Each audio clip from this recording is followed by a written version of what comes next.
formação em museologia e concorri precisamente para ocupar uma vaga de museologia, que seria, obviamente, no Museu do Ar. E lá estou desde 2015.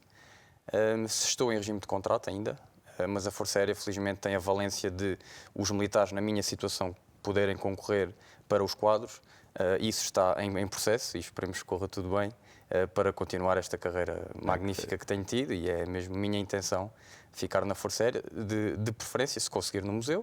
Se não conseguir, estou aberto a qualquer outra área operacional que a Força Aérea tenha para mim, naturalmente. Sabe que é assim, eu gosto muito de museus, mas eu adoro arqueologia. Eu também.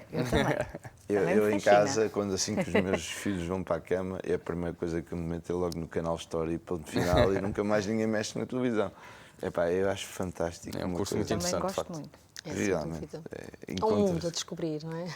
Completamente. Acho que a gente só descobriu ainda para aí 10% daquilo que Sim, tem enterrado é verdade. E que tem tanta coisa, tantos milhares de anos de história, que Sem dúvida. É fascinante. Muito bem, então estamos falados em termos de carreira e agora, a história do Museu do Ar. Como é que... Bem, o Museu do Ar começou em Alverca, portanto é o polo que conhece, certo? Aliás, acho que é o único. Sei tem que conhecer os outros. O de Sintra, o de lá de cima, Ovar, e em Lisboa, não? Não, Lisboa, é Sintra, Alverca e Ovar. Okay. Portanto, em Alverca foi onde tudo começou, portanto, abriu ao público em 1971, com uma coleção significativa. É uma coleção um bocadinho diferente da que nós temos no Museu do Ar em Sintra. Uma coleção muito rica em motores, tem uma coleção de motores fantásticas, tem uma coleção também muito significativa de documentação relacionada com os pioneiros da aviação em Portugal. Tem igualmente uma coleção que eu aprecio, em particular de hélices em madeira, uma giríssima, que vale muito a pena ver, portanto é muito interessante. Tem algumas aeronaves, portanto, não tantas como as que nós temos em Sintra, mas tem algumas aeronaves também significativas do ponto de vista da evolução da história da aviação. Portanto, nesse espaço, depois tem uma série de motores e de outros objetos também interessantes. O espaço é, de facto, muito mais pequeno. Foi precisamente o facto do espaço não conseguir albergar uma coleção que cada vez se tornava mais rica e mais diversificada, que foi então tomada a decisão de abrir em Sintra, que abriu em 2009. Depois teve ali mais alguns momentos de ampliação do espaço, etc. Em 2011 voltou, portanto, a reabrir o espaço e temos ali uma coleção fantástica que eu acho que vale muito a pena, porque é um espaço significativo. Temos à volta de 40 aeronaves em exposição. Temos alguns objetos, desde simuladores, motores. Temos uma sala dos pioneiros da aviação, portanto, quando falamos em pioneiros, falamos de um Gacotinho, de um Sacadura Cabral, portanto, dos pilotos aviadores, navegadores, mecânicos que fizeram as grandes viagens transoceânicas, transatlânticas, no início, na primeira metade do século XX, e que vale a pena, porque são objetos relacionados com as viagens, relatos de viagens, objetos utilizados, fotografias. Vale muito a pena porque é uma viagem no tempo muito, muito interessante. E depois temos, de facto, no fundo contamos a história da aviação em Portugal, não é? Porque é o único museu de aviação. Portanto, ali está parte da nossa história, que é muito rica e que vale muito a pena conhecer. A nossa história está muito ligada ao mar, mas também temos muito para contar ligado ao ar. Sim. Portanto, quando pensamos em Portugal, pensamos sempre nos descobrimentos, nas navegações, mas existiu uma parte da história que esteve muito ligada a essas novas, vamos dizer, descobertas, como por exemplo Gacotinho e Sacadura Cabral. Exatamente. Que já é outra fase da civilização portuguesa e que está lá, eu sei. Mas mesmo que você estar a dizer que em Alverca são poucos, eu mesmo assim já achava que aquilo era muito. Claro. Eu digo poucos comparativamente com o polo em Sintra. Mas é interessante, e falando na questão dos descobrimentos e do mar, não é? Desta ligação que temos, quando entra na sala dos pioneiros, percebe-se que, portanto, aquelas viagens que foram feitas naquele período inicial, ali sensivelmente até 30 e picos da década de 20, no fundo, é aquilo que foi feito pelo ar, foi feito nos tempos dos descobrimentos por mar. E, portanto, é aquele paralelismo e é muito interessante perceber isso e permite, através do mapa, que é logo quando iniciamos ou quando entramos na sala, percebe-se que depois foi feito pelo ar aquilo que outrora foi feito pelo mar. Portanto, é muito interessante esta ligação e este encontro. E agora falta a parte de fazermos isso por satélite e coisas assim, que é já Exatamente. Pode ser uma possibilidade. É o futuro, provavelmente. Muito bem. Diz isto. Em relação a horários e os dias, quando é que nós podemos visitar os museus? Tanto de Alverca como o de Sintra, que é aqui os mais próximos.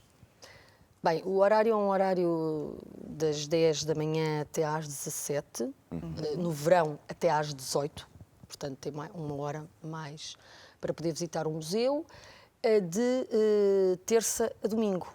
Portanto, nós, no fundo, Só segunda-feira está fechado. Segunda-feira, como os demais museus do país, não é? Que à segunda encerram ao público, não é? Porque nós estamos lá, obviamente. Claro. Mas é esse o horário, de facto, de visita ao público. No Polo de Sintra. No Polo de Sintra, exatamente. Está bem. Porque o Alverca não está... Alverca só às segundas-feiras. Só está aberta às segundas. Sim, que é precisamente o dia em que fechamos em Sintra. Que giro. Porque não temos possibilidade de recursos humanos de momento para manter uma abertura mais contínua. E então só conseguimos abrir à segunda-feira. Muito Pronto, bem. mas pelo menos assim já tem os dias todos da semana. Sim, não sim, nesse invalida. caso, sim. Segunda vai ao Alverca e os outros Claro. dias vai assim. Sim, mas conseguimos também a outros dias suprir alguma necessidade de alguma visita de escola ou de grupos que queiram fazer ao Polo de Alverca, qualquer outro dia que nós consigamos ter recursos humanos, sim, com marcação prévia, e conseguimos canalizar essas pessoas para irem lá nesse dia e abrir o museu e falar com as pessoas e dar uma visitinha guiada. Se as escolas estiverem interessadas em ir à Alverca, podem entrar em contato convosco para agendar a visita. Correto. Muito bem. Bem, nós vamos começar a passar os vídeos para as pessoas verem também com os seus olhos aquilo que estamos a falar. E até porque, se não estou em erro, são 4 que nos enviaram. Se não estou em erro, são 4. Portanto, fica atento e veja então estes vídeos que nos foram então gentilmente cedidos pelo Museu do Ar.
Ficámos aqui com uma amostra, não é? Mas já vamos passar mais, já vamos. Já estávamos aqui a comentar alguns ali icónicos e que são diferentes, né, daquilo que estamos habituados. Como nós estávamos a falar, desculpa, Ricardo, este espaço é o de Sintra, é o Museu de Sintra. Exatamente. Pronto, para que as pessoas que não conheçam... Sim. É o tal que falávamos há pouco, com cerca de 40 aeronaves em exposição, 8.000 metros quadrados, que para além de termos todo o material afeto à Força Aérea, temos também material dos nossos parceiros, como é o caso da TAP e da ANA Aeroportos de Portugal, que eles contam também a sua história no nosso museu, e é lá que tem grande parte do seu espólio.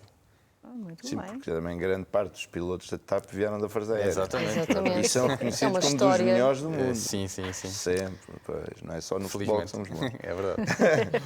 E quais é que são normalmente, aquilo que atrai mais a atenção das pessoas? No meio daqueles aviões todos, há alguns que sejam, vamos dizer... Sim, talvez os aviões de caça de ataque, quer ataque ar-ar, quer ataque ar-solo, que existem estas duas modalidades. Julgo que são os mais imponentes, que as crianças gostam mais de ver o armamento das crianças e não só.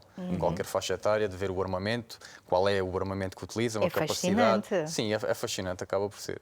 E também, para além dos aviões de caça, também aqueles maiores, porque nós temos alguns aviões de transporte de grandes dimensões, que também pelo seu tamanho faz com que as pessoas fiquem, obviamente, com alguma admiração, porque são, de facto, objetos muito grandes. Claro.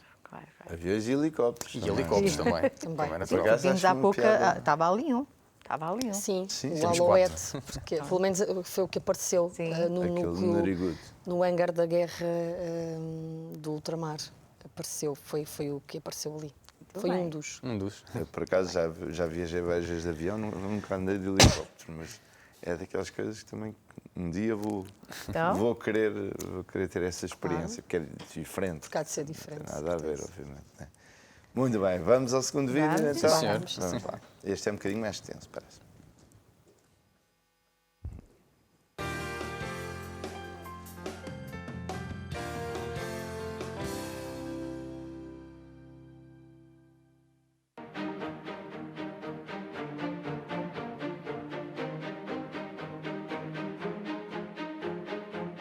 O que é o Museu do Ar?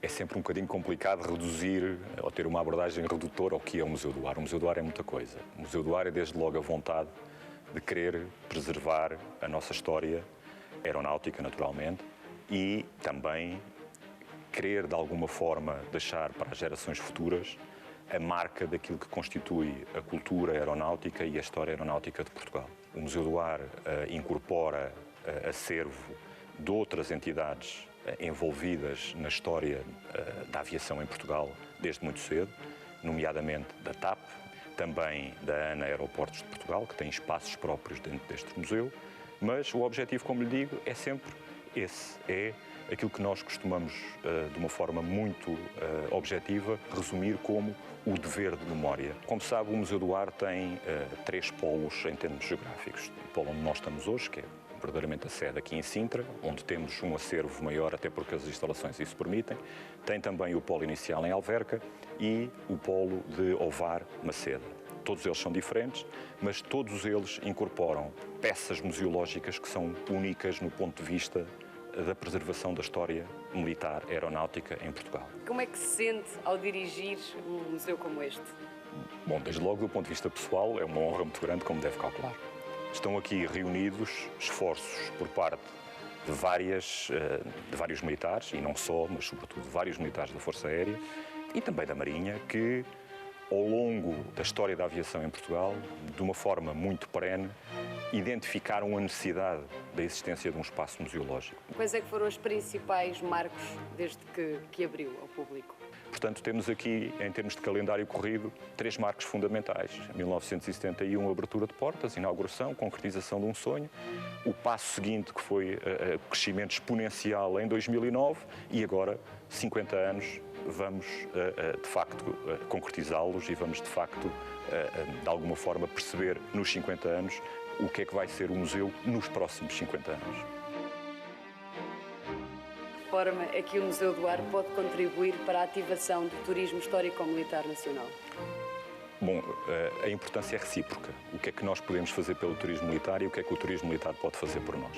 Como já disse há pouco, a nossa situação periférica faz com que o museu tenha muito menos visitantes do que as suas potencialidades o permitiriam.